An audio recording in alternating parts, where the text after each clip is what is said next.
మనం పాపముతో పోరాడుతాం, పాపాన్ని గెలవాలి, పాప క్రియలను అధిగమించాలి, శరీరేచ్ఛలను జయించాలి అని ఎంత పోరాడుతామో అవి అంత ఎక్కువగా అవుతూ ఉంటాయి.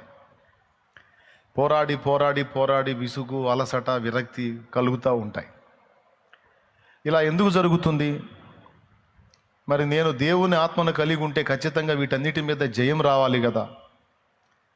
కొరింథీ పత్రికలో అంటాడు, దేవుడు మనకు శక్తియు ప్రేమయు ఇంద్రియ నిగ్రహమును గల ఆత్మనే ఇచ్చెను గాని పిరికితనము గల ఆత్మని ఇయ్యలేదు అని రాస్తుంది. దేవుడు మనకు అనుగ్రహించినటువంటి ఆత్మ ఇంద్రియ నిగ్రహమును కలిగించు ఆత్మట. ఒకసారి మీరు బైబిల్లోంచి చూడవచ్చు ఆ వచనాన్ని. కొరింథీలోకి రాసినటువంటి పత్రిక ఒకసారి తీసుకోండి. ఒక నిమిషం. తిమోతి పత్రిక కదా, సారీ, కొరింథీ 13లోనేమో ప్రేమను గురించి ఒక మాట రాస్తాడు. ఇప్పుడు నేను చెప్పిన వచనం తిమోతి పత్రిక ఒకసారి తీయండి. తిమోతికి రాసినటువంటి పత్రిక 2 తిమోతి 82 కొరింథీ అంటున్నాను. 1 కొరింథీ 13లో ప్రేమను గురించిన వివరణ ఉంది. 2 తిమోతి 1 అధ్యాయము 7వ వచనం మీరు చూడొచ్చు. దేవుడు మనకు శక్తియు, ఆ మాట గమనించాలి. దేవుడు మనకు శక్తియు ప్రేమయు ఇంద్రియ నిగ్రహమును గల ఆత్మనే ఇచ్చెను గాని పిరికితనము గల ఆత్మనియ్యలేదు. ఇంద్రియ నిగ్రహము గల ఆత్మ అంటే స్వస్థ బుద్ధి గల ఆత్మ. దేవుడు మనకు శక్తియు ప్రేమయు ఇంద్రియ నిగ్రహమును గల ఆత్మనే ఇచ్చెను గాని పిరికితనము గల ఆత్మనియ్యలేదు. మరి దేవుడు ఇంద్రియ నిగ్రహం గల ఆత్మని ఇస్తే మరి ఇంద్రియాలను ఎందుకు జయించలేకపోతున్నాం? ఆశా నిగ్రహాన్ని ఎందుకు కలిగి ఉండలేకపోతున్నాం? ఇలా ఉండకూడదు అనుకుంటాం, తీర్మానం చేస్తాం, దేవుని దగ్గరికి వెళ్ళి ప్రార్థన చేస్తాం, మళ్ళా కొద్ది కాలంలోనే మళ్ళీ అంతే చేస్తాం. ఇలా చేయొద్దు అనుకుంటాం, అంతే చేస్తాం. ఇలా ఉండొద్దు అనుకుంటాం, అంతే ఉంటాం. ఇలా మాట్లాడొద్దు అనుకుంటాం, అలానే మాట్లాడతాం. ఇలా ప్రవర్తించొద్దు అనుకుంటాం, మళ్ళీ అలానే ప్రవర్తిస్తాం. మరి ఎందుకు అలా అవుతుంది అంటే ఇంద్రియ నిగ్రహం లేక, ఆశా నిగ్రహం లేక. ఒకవేళ ఆ నిగ్రహ శక్తి మన దగ్గర ఉంటే మనం అనుకున్న దాని ప్రకారం అలా నిలబడిపోతాం. కానీ అది జరుగుతుందా? అలాంటి శక్తి నిజంగా మనకుందా అంటే మొదటి మానవుడికే అది లేదు. దేవుడు చెప్పాడు అది తినొద్దు అని, తినకుండా తన్ను తాను నిగ్రహించుకొని దేవుని మాటకు కట్టుబడే విధంగా ప్రవర్తించటం మొదటి మానవుడికే చేతగాల. మరి అక్కడి నుంచి ఉత్పత్తి అయినటువంటి జనావళి మనం అందరం కూడా, మనకది చేత కావట్లా. కానీ వాక్యం చూస్తే దేవుడు మనకు శక్తియు ప్రేమయు ఇంద్రియ నిగ్రహమును గల ఆత్మనే ఇచ్చెను కానీ పిరికితనము గల ఆత్మని లేదు. కానీ ఇప్పుడు పరిస్థితి ఏంటి? ముందు చెప్పిన 3 మనలో కనపడట్లా, చివరి చెప్పింది కనపడుతుంది. భయము, పిరికితనము, అంటే ఉండాల్సినవి ఉండట్లేదు, ఉండకూడదు ఏదో మన దగ్గర కనపడుతుంది. అంటే దీన్ని బట్టి మనకు అర్థమవుతుంది ఏంటంటే నిజంగా దేవుడు చెప్పిన ఆ ఆత్మను మనం కలిగి లేమా? ఒకవేళ కలిగి ఉంటే ఇంద్రియాలను నిగ్రహించుకోగలం కదా, దేన్నైనా కంట్రోల్ చేసుకోగలం. కానీ కంట్రోల్ చేసుకోలేకపోతున్నాం, వీక్ అవుతున్నాము అంటే మొత్తానికి మనం ఏదో తేడా ఆత్మను కలిగి ఉన్నాం. ఇక్కడ చెప్పిన తిమోతి పత్రికలో చెప్పిన ఆత్మనైతే కలిగి లేమేమో అనిపిస్తుంది. నిజమే. మన ఆత్మీయ జీవితాన్ని మనం పరిశీలించుకున్నప్పుడు చాలా అభ్యంతరకరమైన పరిస్థితులు మనకు కనపడతాయి. లోకంలో అయినా చూడు, మన పర్సనల్ లైఫ్లో అయినా చూడు. లోకంలో మనుషులతో వ్యవహరించేటప్పుడు అంతే కనపడుతుంది, వ్యక్తిగతంగా పర్సనల్ ఆలోచనలు కూడా అంతే ఉన్నాయి. అలా ఉండొద్దు అనుకుంటాం, అలానే ఉంటాం. దీనికోసం ఉపవాస ప్రార్థన చేస్తాం. కనీసం కొద్ది రోజులు ఫాస్టింగ్ ఉండి ప్రేయర్ చేస్తేనన్నా ఈ శోధన మీద జయం వచ్చిద్దేమో అని ఉపవాసాలు ప్రతిష్ఠించుకొని ప్రార్థన చేస్తాం. అలా కొన్ని తీర్మానాలు చేసి తిప్పలు పడతా ఉంటాం. కొన్నిసార్లు రాత్రులు మేల్కొని జాగారం చేసి ప్రార్థన చేస్తాం. ప్రభువా, ఈ బలహీనత నా నుండి తీసేయ్యా, ఈ శోధన నా నుండి తొలగించయ్యా, దీన్ని జయించలేకపోతున్నాను ప్రభువా, నా వల్ల కావట్లేదయ్యా, సాయం చేయయ్యా అని తిప్పలబడి ప్రార్థన చేస్తాం. ఇక జయం వచ్చిద్దిలే అనుకుంటాం. మళ్ళీ కొద్ది రోజుల్లో, కొద్ది కాలంలో, కొద్ది గంటల్లో మళ్ళీ అదే బలహీనమైన అడుగు పడుద్ది. ఇలా తరచుగా జరుగుతున్నప్పుడు ఒక రకమైన విసుగు బయలుదేరి మన మీద మనకే ఒక రకమైన అసహ్యత పుట్టిద్ది. ఎందుకు ఇలా అవుతున్నాను అని. ఇలాంటి ధర్మ సందేహం ఎంతమందికి ఉంది? నిజంగా నా కండిషన్ అయితే అంతే ఉందన్న. చాలాసార్లు నేను అలా అభ్యంతర పడ్డాను అన్నోళ్ళు చేతులు ఎత్తండి. ఈ చేతులు ఎత్తిన వాళ్ళందరూ ఆత్మీయ స్పృహ కలిగిన వాళ్ళు, అంటే తమ్మును తాము పరిశీలించుకునే కెపాసిటీ కలిగిన వాళ్ళు అన్నమాట. చేతులు ఎత్తలేదు అంటే, చేతులు ఎత్తనోళ్ళు రెండు విషయాల్లో ఉండుంటారు. ఒకటి, తమను తాము పరిశీలించుకునే శక్తి లేని వాళ్ళన్నా అయి ఉంటారు, లేకపోతే నేను చెప్పినటువంటి పాయింట్స్ని గమనించి ఆ శోధనను అధిగమించిన వాళ్ళన్నా అయి ఉంటారు. కానీ ఎక్కువ శాతం మంది మాత్రం చేయెత్తారు. నేను ఈ కండిషన్లోనే ఉన్నాను, మేలైనదే చేయాలని నా కోరిక కలుగుతుంది, కానీ అలా చేయటం నా వల్ల కావటం లేదు.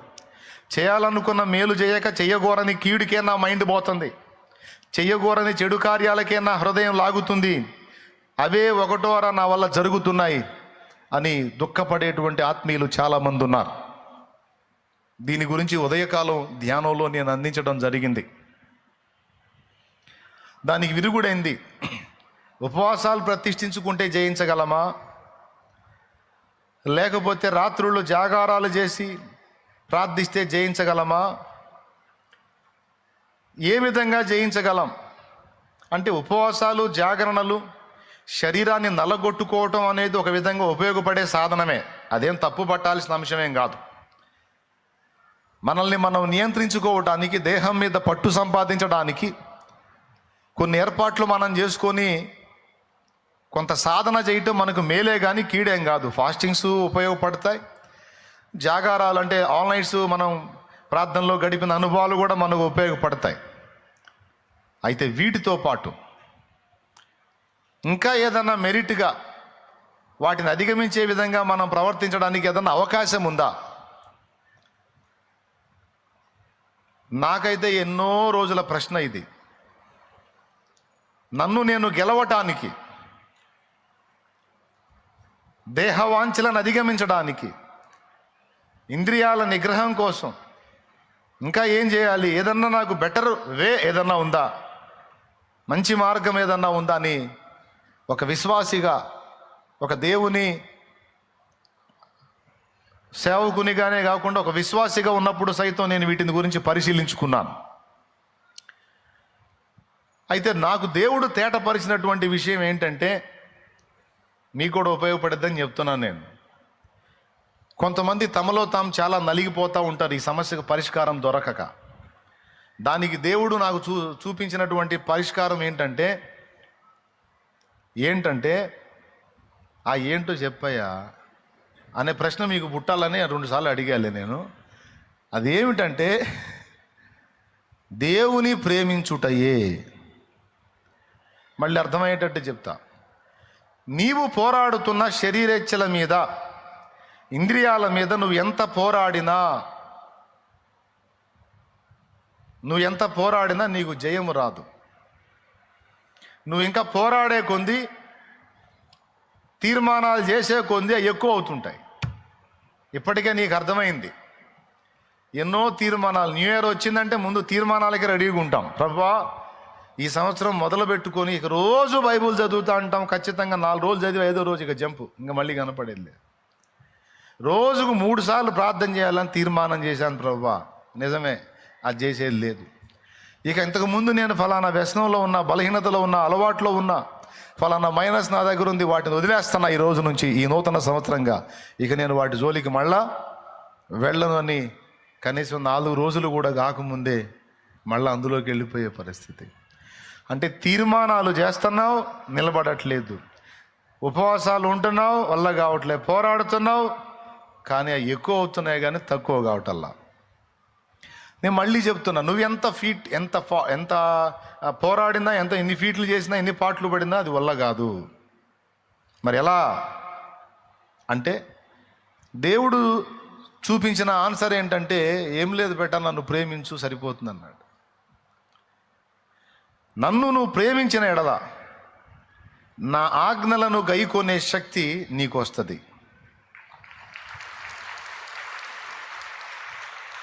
సహజంగా ఇంతవరకు బైబుల్ ఆ వచనాన్ని మనం ఒక టైపులో అర్థం చేసుకున్నాం. మీరు నన్ను ప్రేమించిన ఎడల నా ఆజ్ఞలను గైకొందురు అని. ఇది ఎలాంటిదంటే, అబ్బాయి మీరు నిజంగా నన్ను ప్రేమిస్తే నేను చెప్పినట్టు మీరు చేస్తారు అబ్బాయి అని అర్థం వచ్చింది. నిద్ర వచ్చిన వాళ్ళు స్తోత్రం చెప్పండి. మెలుగుతున్న వాళ్ళు చెప్పండి.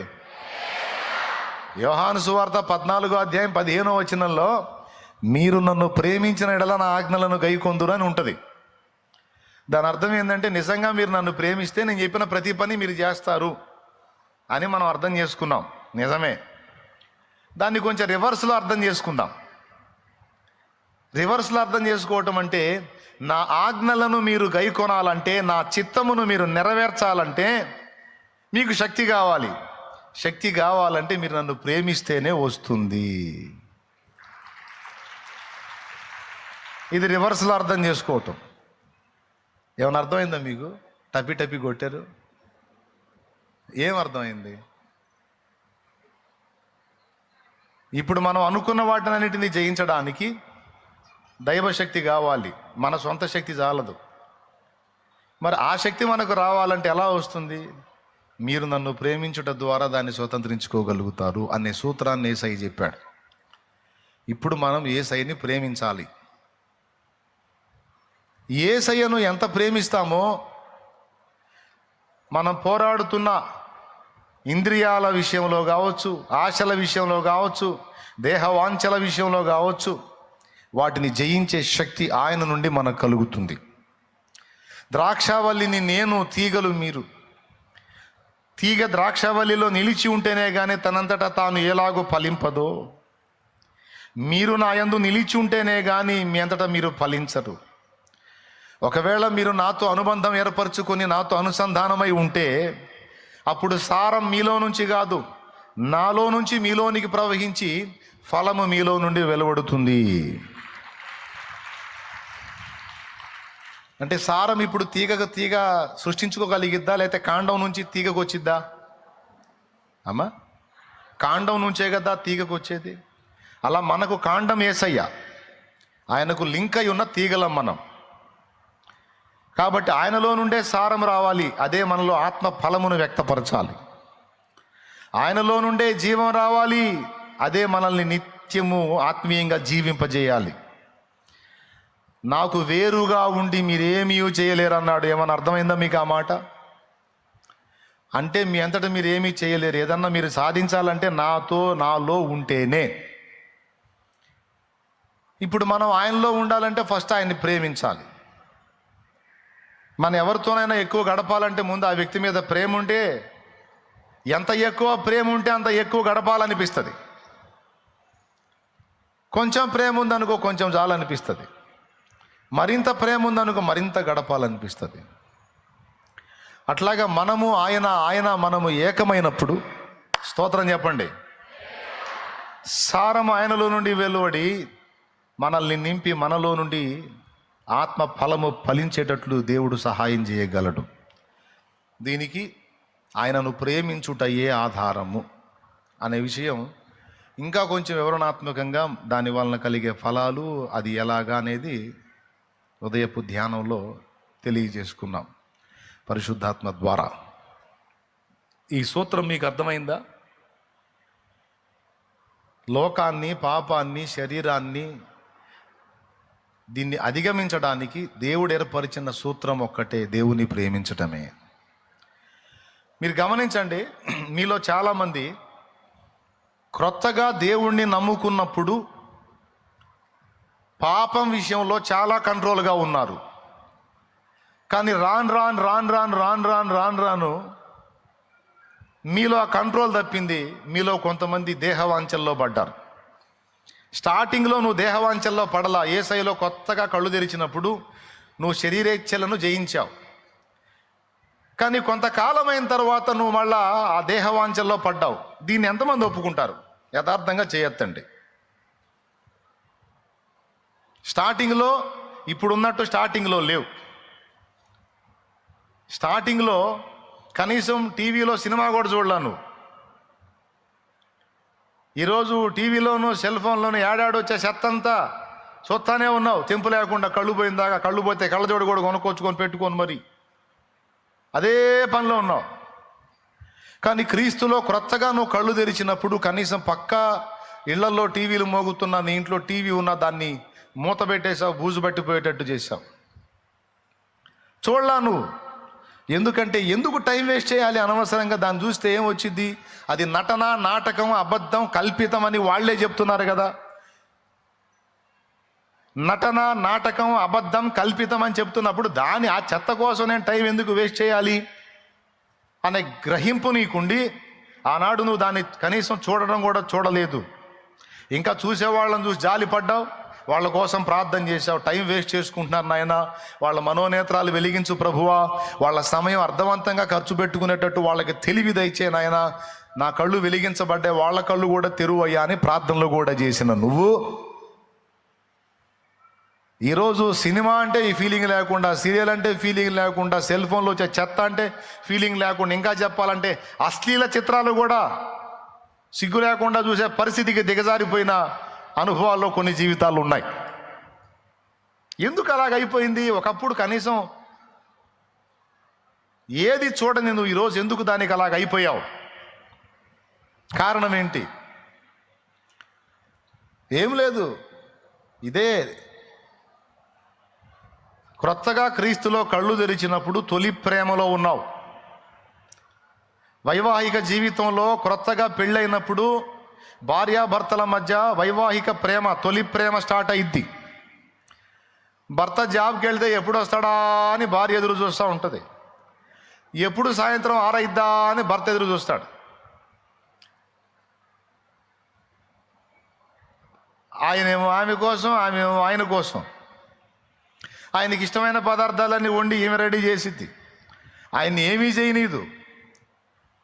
అలాగే ఆయన ఒకవేళ ఇంటికాడు ఉంటే ఆమెను ఏమీ చేయనీయుడు, అన్నీ ఆయనే చూసుకుంటాడు. ఆహా, పెళ్ళైన తొలి దినాల్లో ఆ ప్రేమే వేరు కదా. భార్యాభర్తల మధ్యలో ఉండే ప్రేమ, ఆ ఇంట్రెస్టు, అసలు ఆ శ్రద్ధే వేరు. కానీ కాలం గడిచే కొద్దీ భార్యలో మార్పు వస్తుంది, భర్తలో మార్పు వస్తుంది. ఒకప్పుడు ఆయన ఎప్పుడు వస్తాడా అని ఎదురు చూసిన భార్య ఆ దరిద్రుడు వచ్చే టైం అయింది అనుకునే పరిస్థితికి వచ్చింది. దేవునికి స్తోత్రం, హల్లెలూయా. అవునా? వస్తాడు, సైకో వస్తాడు, ఇప్పుడు వస్తాడు, గందరగోళం చేస్తాడని అన్ని హడావుడి చేసుకొని అన్ని వగల కొట్టుకునే పరిస్థితులు ఇప్పుడు భార్య ఉంటుంది. భర్త ఏమో పొద్దుపోయిందా, ఇప్పుడు మళ్ళీ ఇంటికి పోవాలా, ఇంటికి పోతే ఆ సోదకురాల్ని కలుసుకోవాలా, ఇప్పుడు మళ్ళీ నాకు హింస స్టార్ట్ అయింది, ఇప్పుడు దాకా హాయిగా ఉంది నా వర్క్లో, ఇప్పుడు నాకు మళ్ళీ నరకం స్టార్ట్ అయ్యిద్దని ఆయన అనుకుంటాడు. అరే, పెళ్ళైన కొత్తలో అందరూ దాదాపు 90% మంది ఇంతే, ఏమంటే 98% ఇంతే, ఏ 2% ఉంటారు.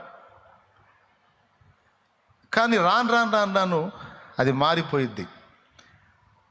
ఎప్పుడైతే మారిపోయిద్దో వినండి బాగా, అదే భర్తకి ఒకప్పుడు వస్త్రాలు ఉతకటం, వంట చేయటం, నీళ్లు తోడటం అనే ఇష్టమైన పనులైన భార్యకు అవి ఇష్టమైన పనులు.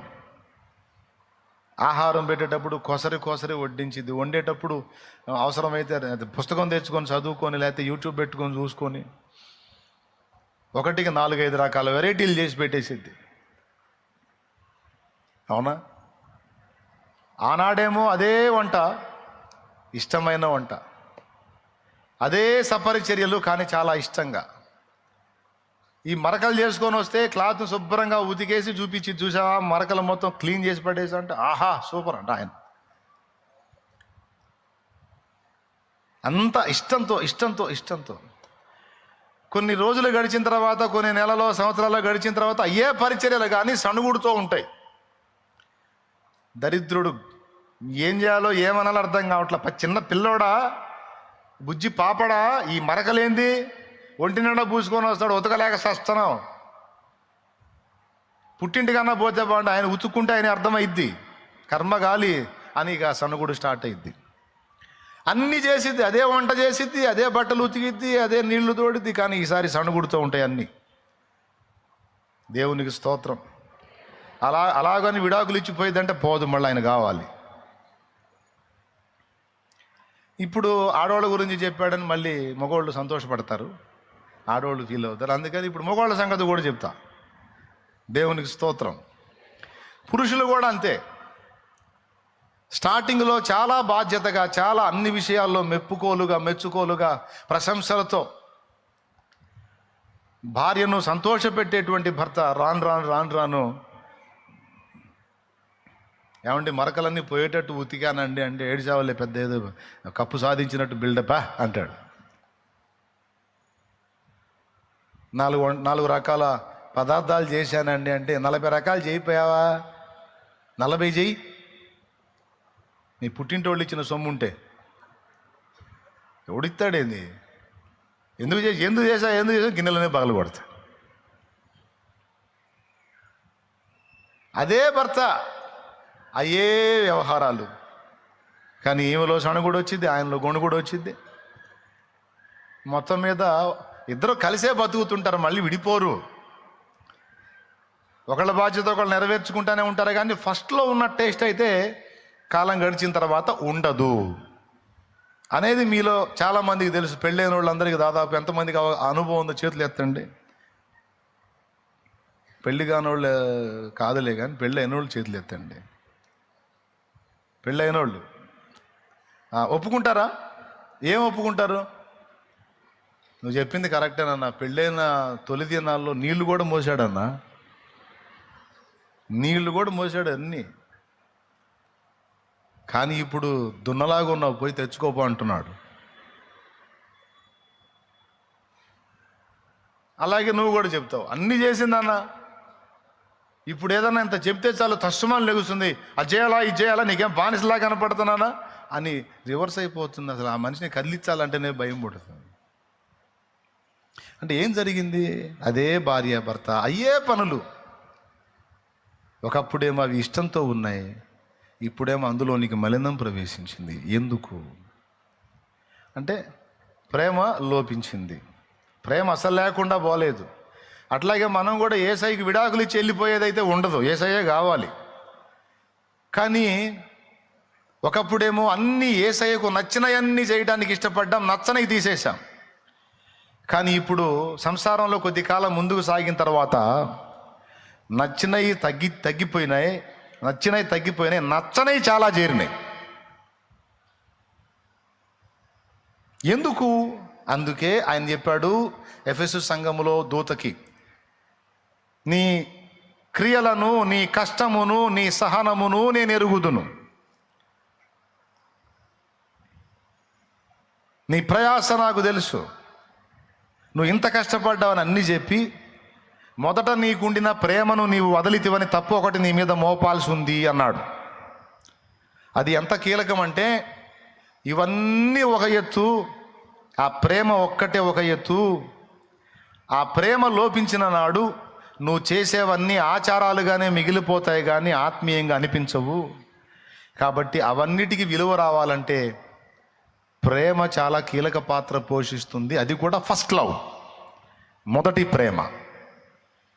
దేవునికి స్తోత్రం. అది కావాలి నాకంటాడు యేసయ్య.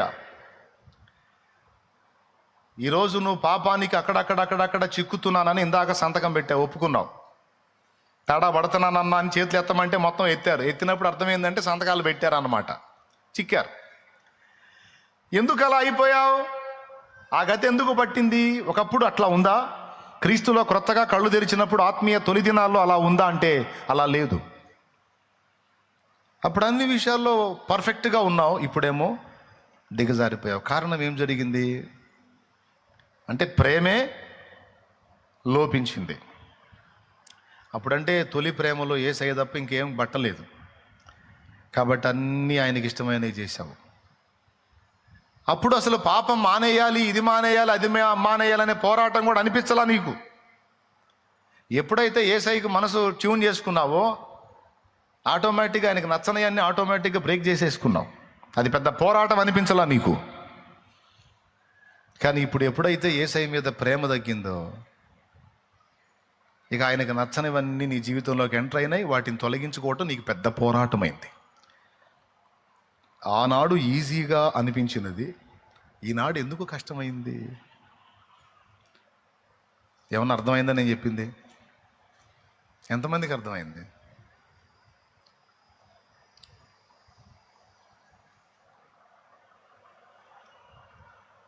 అంటే ఆనాడు ఉన్నదేదో ఈనాడు లేదు.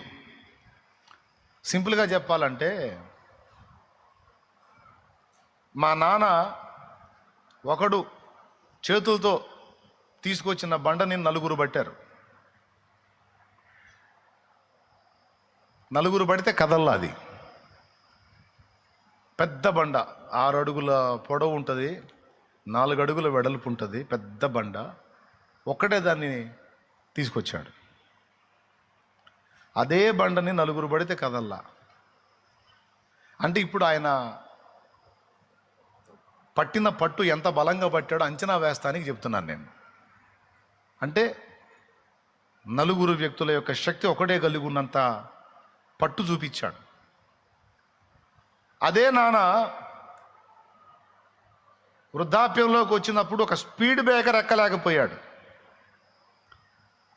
రోడ్డు మీద స్పీడ్ బ్రేకర్ ఉంటుంది, ఎంత ఉంటుంది అది? దాన్ని దాటడానికి నిలబడి ఆలోచించాడు. ఆహా, ఇప్పుడు నేను ఇది దాటాలి కదా అని. ఇప్పుడు మీకేమర్థమైంది? ఒకప్పుడు అంత పెద్ద బండని సింగిల్ పర్సన్ తీసుకొచ్చినటువంటి అనుభవం ఇప్పుడు చిన్న స్పీడ్ బ్రేకర్ దాటడానికి అరగంట ఆలోచన. అంటే అదే మనిషి, అయ్యే కాళ్ళు అయ్యే చేతులు, కానీ ఏదో తేడా వచ్చింది. ఏం తగ్గింది? శక్తి తగ్గింది. ఇప్పుడు అర్థమైంది మీకు ఈజీగా. అంటే అంతకు ముందు ఉన్నది ఏదో ఇప్పుడు లేదు, అంతకు ముందు ఉన్నది ఇప్పుడు కూడా ఉంటే అదే తీరుంటుంది, కానీ అంతకు ముందు ఉన్నది ఇప్పుడు లేదు. కాబట్టి ఇప్పుడు స్పీడ్ బ్రేకర్ దాటడమే కష్టమైతే ఏదన్నా బరువు పట్టగలడా? ఒక 10 కేజీలు పట్టగలడా? 20 కేజీలు పట్టగలడా? అంటే అంతకు ముందు ఉన్నదేదో ఇప్పుడు తగ్గింది. కాబట్టి ఒకప్పుడు తేలిగ్గా అనిపించింది, ఇప్పుడు కష్టంగా ఉంది.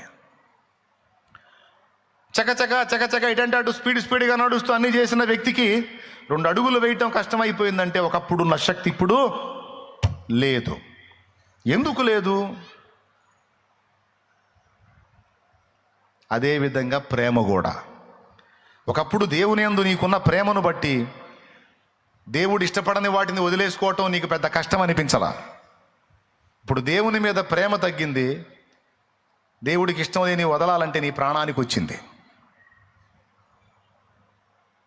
మీకు అందరికీ అర్థమయ్యేటట్టే చెబుతున్నానని అనుకుంటున్నా. ఇంత తేటగా చెప్పిన అర్థం కాకపోతే ఇక నేను చేయగలిగింది ఏమీ లేదు. ఆసుపత్రిలో చూపించుకోవటమే, మానసిక రోగుల వైద్యశాలలో. స్తోత్రం. ఎక్కడ తేడా వచ్చింది? శక్తి ఉన్నప్పుడు ఈజీగా నడిచాడు, శక్తి లేనప్పుడు నడవలేకపోయాడు. అంటే ఈ రెండింటి మధ్యలో నడవగలిగాడు, నడవలేకపోతున్నాడు అన్నదాని రెండింటి మధ్యలో శక్తి ఉంది లేదు. అంటే శక్తి అనేది కీలకమైంది. ఒకప్పుడు ఉంది, గంతులేశాడు, ఇప్పుడు లేదు, స్పీడ్ బ్రేకర్ దాటలేకపోయాడు. స్టార్టింగ్లో మొదటి ప్రేమ ఉంది, ఈజీగా అన్నిటిని అధిగమించేశావు. దేవుడికి నచ్చనివి నిర్దాక్షిణ్యంగా వదిలేసావు, దేవుడికి నచ్చినవి చేయడానికి ఇష్టపడ్డావు. ఈరోజు అవి చేయలేకపోతున్నావు అంటే ఇప్పుడు లోపం నువ్వే చెప్పు. ఎక్కడ తేడా వస్తే నువ్వు వల్ల కావటలా అంటే ఈజీగా అర్థమైపోయింది. ఒకప్పుడు నీలో ఉండి ఇవన్నీ సాధించిన ప్రేమ ఈరోజు తగ్గింది. ఓకేనా? మళ్ళా వీటన్నిటిని నువ్వు అధిగమించాలంటే మళ్ళా మొదటికి రావాల్సిందే. ఎక్కడికి రావాలి? మొదటికి రావాల్సిందే. అంటే మొదటి ప్రేమలోనికి నువ్వు రావాలి. ఆ పిలుపే ఎఫెసు సంఘములో ఉన్న దూతకు దేవుడిచ్చాడు.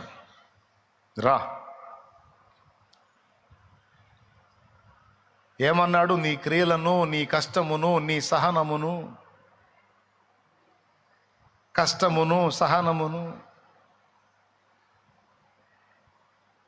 ఏం పదాలు వాడాడో చూడండి. నీ కష్టమును, నీ సహనమును, నీ క్రియలు అన్నాడు కదా.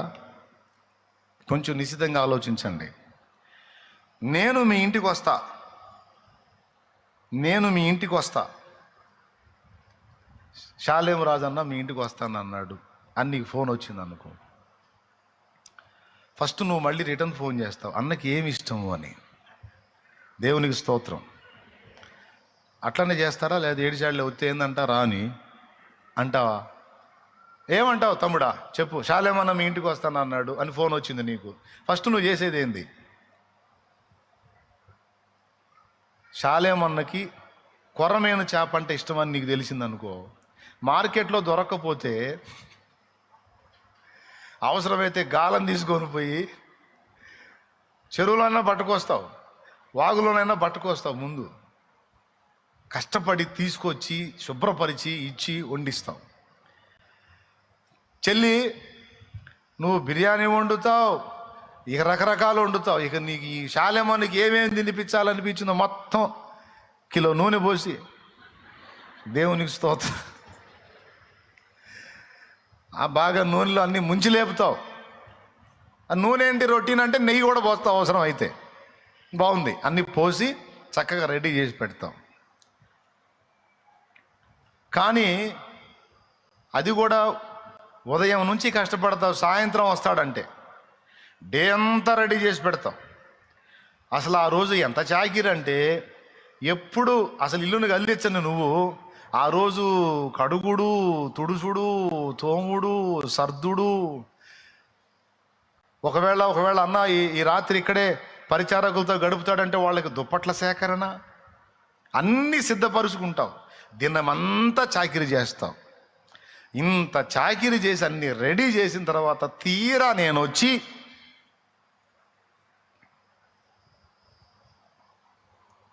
నువ్వు చేసినవన్నీ తిని అంతా అయిన తర్వాత, అమ్మా నా కోసం ఎంత కష్టపడ్డావమ్మా, ఎంత శ్రమ పడ్డావమ్మా అని నేనంటే నువ్వు ఒక డైలాగ్ వేస్తావు. ఏమంటావు నువ్వే చెప్పు, ఏమంటావు? సింపుల్. ఏం కష్టమన్నా? కష్టమనే పదం వాడేవేందన్నా? అసలు ఇదేం చాకిరన్నా, ఇదేం కష్టమన్నా, ఇది భాగ్యం అన్నా అంటావా? లేకపోతే మరి ఏందనుకున్నా, నువ్వు పొద్దున ఫోన్ చేసి వస్తావని చెబితే మరి ఊరకుందా ఏంది, చేసి చేసి చేసి మా పని అయిపోయింది అంటావా? లేకపోతే ఏముందలే అన్నా అంటావా? అంటే ఎందుకు అంత దినమంతా చాకిరీ చేసి నీ భర్త పోయి పాపం వాగుకల్లా పోయి చేపలు పట్టుకొచ్చి ఎంత కష్టపడి తీసుకొచ్చి అన్ని తోమి శుభ్రం చేసి వండి పెట్టి అన్నీ సిద్ధం చేసి, ఆయన కష్టం ఆయన చేశాడు, నీ కష్టం నువ్వు చేసావు. సంవత్సరానికి కూడా బూజు దులపని ఇంటిని ఆ రోజు తళతళలాడేటట్టు చేసి, అసలు ఇల్లు షేపులే మారిపోయినాయి. ఇంకా 2 రోజులు ముందు తెలిస్తే పెయింట్ కూడా వేపిస్తాం. దేవునికి స్తోత్రం కలుగునుగా. ఇంత చాకిరి దేన్ని బట్టి చేశావు? ఇంత చాకిరి చేసి ఇంత కష్టపడ్డావు అని నేనంటే ఏముందిలే అన్నా, ఇదో కష్టమా ఇదొక చాకిరి అని తేల్చి అవతల పడేశావు. దేన్ని బట్టి అంటే ప్రేమను బట్టి, అన్న మీద నీకున్న ప్రేమ, మమత, అనురాగాన్ని. అప్పుడు నీకు కష్టం అనిపించాలా?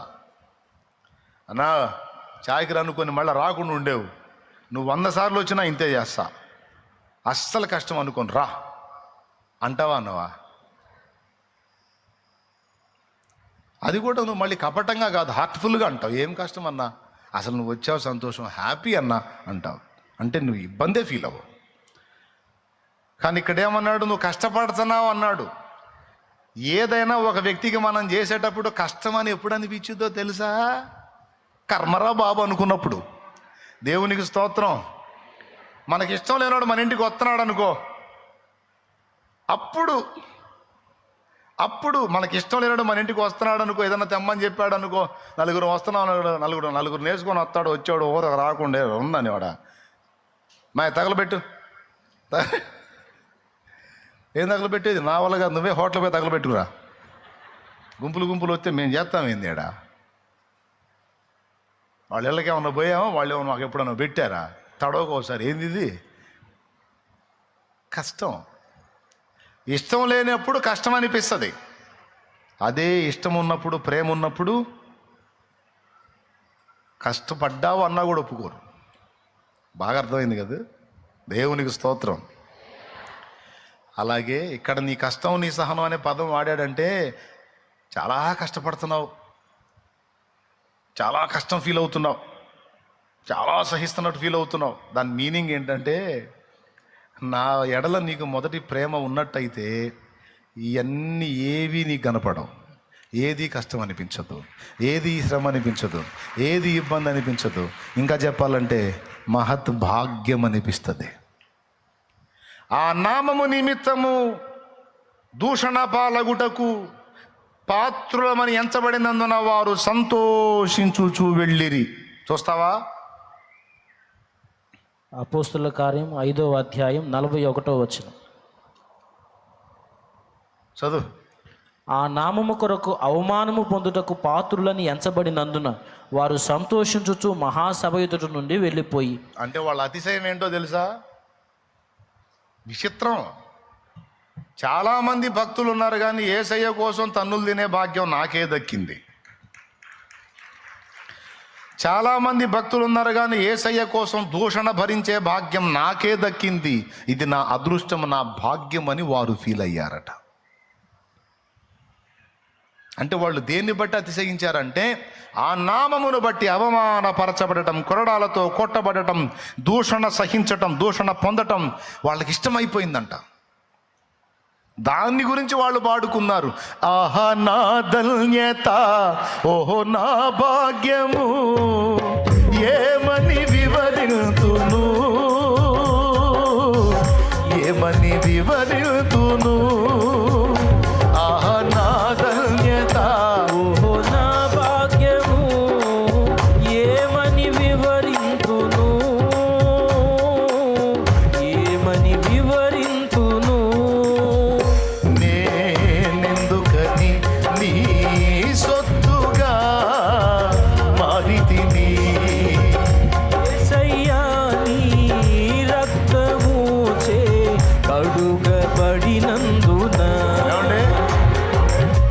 రెండో వచనం, నీ శ్రమలలో పాలొందుటయే నా దర్శనమాయనే, నా తనువందున శ్రమలు సహించి నీ స్నేహితుడనైతిని. నీ శ్రమలలో పాలొందుటయే నా దర్శనమాయనే, నా తనువందున శ్రమలు సహించి నీ వారసుడనైతిని. ఆహా నా ధన్యత. ఏది ధన్యత? అగో అగో అగో, ఏది ధన్యత? ఏది ధన్యత? ఏది ధన్యతగా ఫీల్ అయ్యారు? ఏది భాగ్యంగా ఫీల్ నీ శ్రమలలో నేను కూడా కొన్ని అనుభవించినందున ధన్యుడను,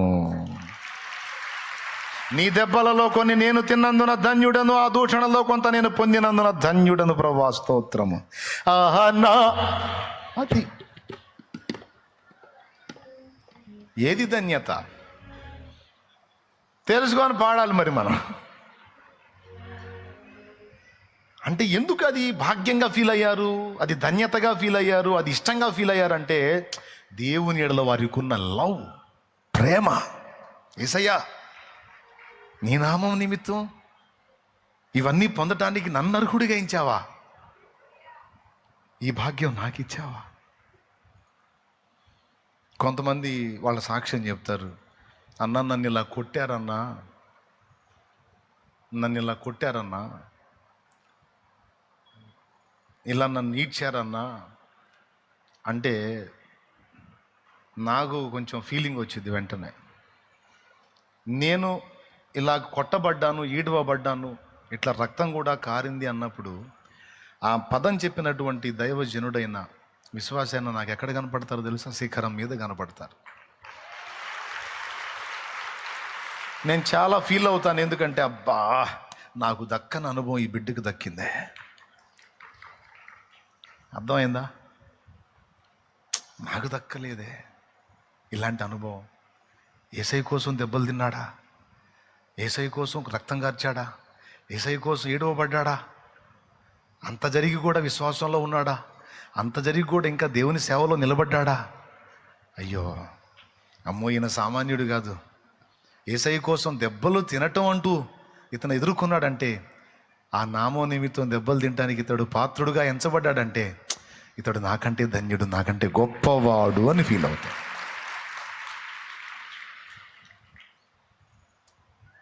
సంఘాన్ని బట్టి, లేకపోతే వాళ్ళు వేసుకొచ్చిన కారును బట్టి, వాళ్ళు చూపించిన బిల్డప్ను బట్టి నేను ఎప్పుడూ ఎవరిని రెస్పెక్ట్ చేయను. దేవుని నామము నిమిత్తము దెబ్బలు తిని, అవమానం పొంది, శ్రమ పొంది, దైవ సేవలో ఉండి చిన్న సంఘము చేసిన, చిన్న పరిచర్య చేసినా సరే ఆ దైవజనుడు నాకంటే గొప్పగా నేను ఫీల్ అవుతా. ఎందుకంటే నేను పొందని అనుభవాలు నా ప్రభు నామము నిమిత్తం అతడు పొందాడు. అతన్ని దేవుడు పాత్రుడుగా ఎంచాడు కనుక అతడు నాకంటే గొప్పవాడు. ఏమన్నా అర్థమైందా నేను చెప్పింది మీకు? ఇదంతా ఎందును బట్టి కలిగిద్ది? ఆయన యందున్న ప్రేమను బట్టి. దైవజనుల అతిశయం అదే. మరి ఎవరు ఎక్కువ తనులు తిన్నారు, ఎవరు ఎక్కువ దెబ్బలు తిన్నారు, ఎవరు ఎక్కువ మాటలు పడ్డారు, ఎవరు ఎక్కువ అవమానాలు పొందారు, ఎవరు ఎక్కువ దూషణ పొందారు? నా నామము నిమిత్తం ఇదిగో ఈ నా కుమారుడు ఎన్నో బాధలు పడ్డాడు, నా నామము నిమిత్తం ఈ నా కుమార్తె ఎన్నో బాధలు పడింది, రా నా కుమారి, రా నా కుమారుడా, నా నామము నిమిత్తం దూషణ సహించావు, ద్వేషాన్ని భరించావు, సిగ్గుపడలేదు, రా ఇదిగో నీ కిరీటం అంటాడు. అక్కడ అవమానమునకు ప్రతిగా ఘనతను, రెట్టింపు ఘనతను ఇదిగో నీకు ఇచ్చుచున్నాను, స్వతంత్రించుకోపోమంటాడు. కొంతమంది ఏడుస్తా చెబుతారు, అన్నయ్య నేను యేసు ప్రభుని నమ్ముకున్నానని మా వాళ్ళందరూ నన్ను తల మాట అంటున్నారు అన్నయ్య, చచ్చిపోవాలనిపిస్తుంది అన్నయ్య. నిజంగా నీలాంటి ఆఫ్ మైండ్ వాళ్ళు సావటమే కరెక్ట్ అనుకుంటాను నేను. దేవునికి స్తోత్రం. వాక్యం తెలియని మా లోకాలు ఎందుకు? అయితే మీ అంతటా మీరు చేసిన నరకానికి పోతారు, ఆయన తీసుకున్నదాకా ఆగండి అని చెబుతా. వెర్రిముఖమా, దేవుని వాక్యం ఏం చెప్పింది? నా నిమిత్తము జనులు మిమ్మును నిందించి, దూషించి, అబద్ధముగా మీ మీద చెడ్డ మాటలెల్లా పలుకున్నప్పుడు మీరు ధన్యులందా దరిద్రులందా? ధన్యులు, సంతోషించి ఆనందించి గంతులు వేయండి, మీ ఫలము పరలోకమందు అధికమైంది. అయింది. అంతేనా? అసలు ఇంకా చెప్పాలంటే భూమి మీద సేవ చేసేవాడికి ఆస్తి అదే. నేను చెప్పేది అర్థమైతే ధన్యులే. నిజంగా సేవ చేసే మాకు ఆస్తులు ఏంటో తెలుసా? దేవుని నిమిత్తం పడిన పాటలే మా ఆస్తులు. ఎందుకంటే అవే వస్తాయి గుర్తింపులోకి. అక్కడ ఏమైనా అర్థమై కొట్టారా లేదా అర్థం కాకపోయినా కొట్టారా? ఇప్పుడు చెప్పమ్మా, మరి దేవుని నామ నిమిత్తం నువ్వు ఏదన్నా దెబ్బ తిన్నావు అనుకో, ఒక దెబ్బ కొట్టారనుకో, నన్ను కొట్టారు నేను బతకను అంటావా? లేకపోతే ఆహా దేవా, నీ నామో నిమిత్తం ఈ దెబ్బ తినడానికి నన్ను పాత్రుడిగా ఎంచావా, ఎంత ధన్యత నాయన అంటావా? ఏమంటావు? నా దగ్గరికి వచ్చి ఇంకెవరన్నా, ఇప్పుడు చెబుతున్నా స్పష్టంగా మళ్ళీ, నేను యేసు ప్రభు నమ్ముకున్నానని మా ఆయన అన్నాడు, మత్త తిట్టింది, మామ కొట్టాడు, జుట్టు పట్టుకొని లాగారని లేడీస్ చెప్పినా, లేకపోతే అందరూ నన్ను వెలేసారని పురుషులు చెప్పినా, ఇదిగో నా సమాధానం, అది కర్మగా భావించొద్దు. ధన్యత అందరికీ దక్కదు. అది నువ్వు విశ్వాసమైనా సరే నాకు ఎక్కువ అన్నా, నేను ఇదిగో క్రీస్తు నిమిత్తం దెబ్బలు తింటున్నానన్నా అన్న విశ్వాసం నా దగ్గరకు వస్తే నేను అడిగి ప్రార్థన చేయించుకుంటా ఆ వ్యక్తి చేత. నేను చేయటం కాదు, నేను అడిగి ప్రార్థన చేయరా తల్లి, నువ్వు నా కోసం, నువ్వు నాకంటే శ్రేష్ఠురాలివని చెబుతా. మా ఇంటి దగ్గర పెట్టుకునేనండి, అన్నా నేను దేవుని నామ నిమిత్తం దెబ్బలు తిన్నానన్నా అని తమ్ముడా నువ్వు వస్తే ఇదిగో నీ చేత ప్రార్థన చేయించుకుంటా నేను. ఎందుకంటే నాకంటే ఎక్కువ నువ్వు పొందిన అనుభవాలు నేను పొందాలి ఆ క్రీస్తు నిమిత్తం. ఎంతమందికి అర్థమైందో చేతులు ఎత్తండి. దీన్నే ఏబి మాస్లామణి గారు పాటలో మెన్షన్ చేశాడు. సిలువమూర్తి కృపను జాట సిగ్గుపడని సేవ, సిలువ నిందలను భరించి శిరము వంచి మురియు సేవ, శిరము వంచి మురియు సేవ, మధుర మధుర మధుర సేవ, యేసు ప్రభు సేవ, మధుర మధురం.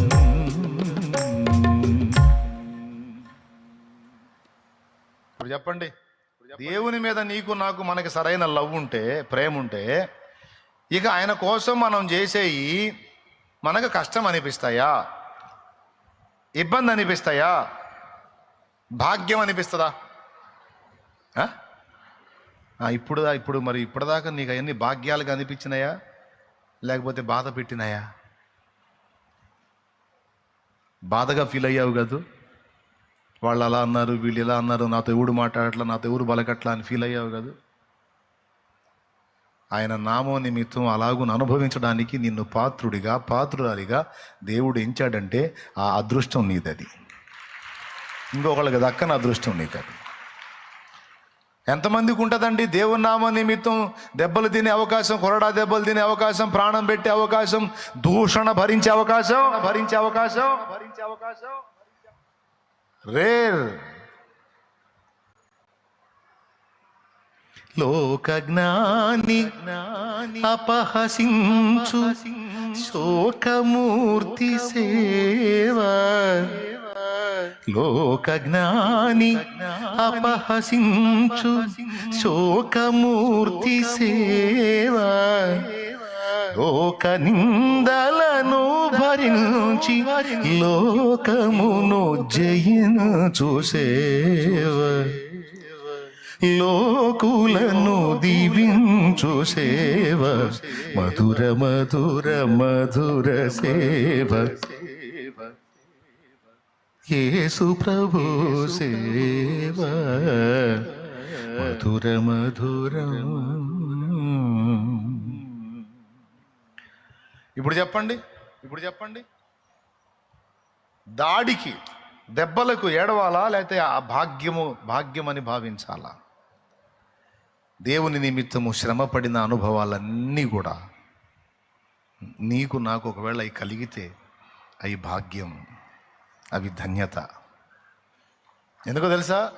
రేపు రాజు మెచ్చుకుంటాడు, రాజు మెచ్చుకుంటాడు. ఎవడంటారు? ఎవరో తెలుసా? నా నిమిత్తం కొరడా దెబ్బలు తిన్నాడు రా, నా నిమిత్తం దెబ్బలు తిన్నాడు రా, నా నిమిత్తం మాటలు పడ్డాడు రా, నా నిమిత్తం నడి వీధులలో ఈడవబడ్డాడు, నా నిమిత్తం దెబ్బలు తిందిరా, మాటలు పడింది, నడి వీధులలో ఈడవబడింది. నా బిడ్డరా, నా కూతురు, నా కుమారుడు, నా వారసుడురా, నా కోసం నన్ను ప్రేమించి, ఎంత ప్రేమ తెలుసా? అన్ని కొట్టినా, అంత దూషించినా, అంత ద్వేషించినా నన్ను వదలలేదురా. అడుగుతాడు, ఏమి నీకు అప్పుడేమి ఇబ్బంది అనిపించలేదా? ఏం ఫీలింగ్ కలగలేదా? నీకు బాధ కలగలేదు? ఎందుకు బాధ ప్రభువా? అయ్యో నీకోసం ఒక మాట పట్టో నా అదృష్టం కదా, నీకోసం ఒక దెబ్బ తింటో నా అదృష్టం కదా, నాకెందుకు బాధ అంటే దగ్గరకు తీసుకొని ముద్దాడతాడు యేసయ్య. రా అని ముద్దాడతాడు.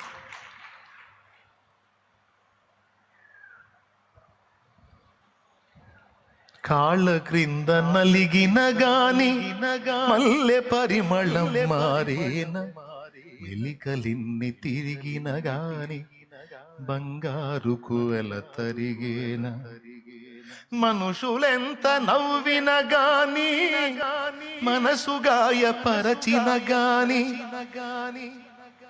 మనుషులెంత నవ్విన గాని మనసు గాయపరచిన గాని, యేసు మనసులో నీ స్థానం ఎన్నడైన మారేనా? ప్రభు నిన్ను వీడేనా?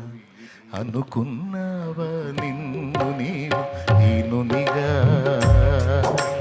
చేశాడయ్యా యేసు నిన్ను ఉన్నత పాత్రగా. అయి ఉన్నావా ఆత్మ విషయమై దీనునిగా?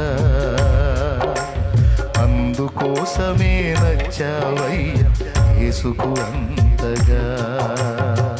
దేవునికి మహిమ, దేవునికి మహిమ. హల్లెలూయా. కాబట్టి ప్రేమ ఉన్నప్పుడు ఎంత కష్టపడ్డా కష్టం అనిపించదు, ఎన్ని త్యాగాలు చేసినా గొప్ప అనిపించదు. అది నా ధన్యత, అది నా భాగ్యం.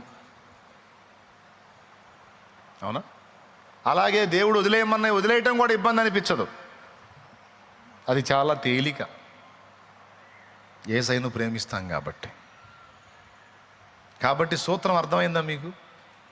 మొదటి ప్రేమలో మనం ఉన్నప్పుడు దేవుడి కోసం చేసేవన్నీ మనకు కష్టం అనిపించలేదు, దేవుడు వదిలేయమన్నవన్నీ వదిలేయటం మనకి పెద్ద శ్రమ అనిపించలేదు.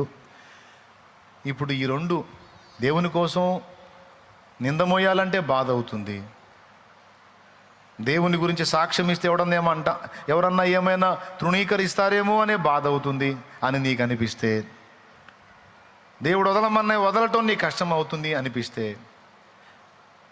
నీకు లోపం ఏంటంటే ప్రేమ తగ్గింది. మొదట ఏవైతే ఈజీగా అనిపించినాయో అవన్నీ ప్రేమను బట్టి అనిపించినాయి, ఇప్పుడు ఏవి కష్టం అనిపిస్తున్నాయి అవన్నీ ప్రేమ లేమిని బట్టి, లోపాన్ని బట్టి అనిపిస్తున్నాయి. కాబట్టి ఇప్పుడు బ్లడ్ పర్సెంటేజ్ తగ్గితే ఏం చేయాలి? డాక్టర్ దగ్గరికి పోతే ఏమి ఇస్తాడు? రక్తం తగ్గిందంటే ముందు ఏమి ఇస్తాడు? రక్తం బ్లడ్ పట్టడానికి టానిక్ ఒకటి ఇస్తాడు. అవునా? ఆ బీట్రూట్ తాగు, ఆ క్యారెట్ తాగు, ఆ జ్యూస్ తాగు అని కొన్ని సలహాలు సూచనలు చెప్తాడు. అవి తాగినప్పుడు మళ్ళా ఇంకా అసలు అవి తాగినా ఇప్పట్లో డెవలప్ అయ్యేటట్టు లేదు అంటే అర్జెంటుగా బ్లడ్ ఎక్కిస్తాడు అవసరమైతే. ఇప్పుడు దేవుని ఎడల మనకున్న ప్రేమ తరుగైంది కనుక ఇప్పుడు అత్యవసరంగా మనం మళ్ళీ ఇప్పుడు బ్లడ్ ఎక్కించుకున్నట్టు, నీరసం వచ్చినోడు గ్లూకోజ్ ఎక్కించుకున్నట్టు ఇప్పుడు మనం మళ్ళీ ప్రేమను ఎక్కించుకోవలసి ఉన్నది మన హృదయంలోనికి. అర్థమైతే గట్టిగోడు ఓడు. అపోస్తలులు ఎందుకు అంత ఆనందంగా ఫీల్ అయ్యారు? ఎందుకు వాళ్ళు ఈ నామం నిమిత్తం శ్రమ పడటం ఒక ధన్యతాన్ని ఫీల్ అయ్యారంటే, పిచ్చి లవ్ దేవుడు అంటే, పిచ్చి ప్రేమ. ఎంత పిచ్చి ప్రేమ అంటే యేసయ్య కోసం చచ్చిపోయేంత ప్రేమ బిడ్డలారా. అందుకే వాళ్ళు ధన్యులయ్యారు. 1900 సంవత్సరాలుగా ఇంకా మన నోళ్లలో వాళ్ళు నాంతానే ఉన్నారు. ఎందుకు? లవ్ ఎవరి మీద? యేసయ్య మీద. ఎంత పిచ్చి! ఆయనే ప్రపంచం. నిజంగా ఆయన అంత పిచ్చిగా ప్రేమించి ఆయన కోసం పరితపించిన వ్యక్తులందరినీ దేవుడు ఘనపరిచి వాడుకున్నాడు. దావీదుకు యేసయ్య అంటే పిచ్చి, దేవుడు అంటే పిచ్చి. దావీదుని ఎత్తాడు. నాకు ముందున్న భక్తులు, ప్రస్తుత తరంలో ఉన్న భక్తులు కూడా కొంతమంది యేసయ్యని పిచ్చిగా ప్రేమించే వాళ్ళు ఉన్నారు. అలా ప్రేమించిన వాళ్ళందరినీ నా తండ్రి దీవించి వాళ్ళని ఘనపరుస్తానే ఉన్నాడు. ఇంకా ప్రేమిస్తూ ఉన్నట్టయితే నిన్ను కూడా లైన్లో తెచ్చుకుంటాడు. ఆయన ఇచ్చే ఘనత శాశ్వతమైంది.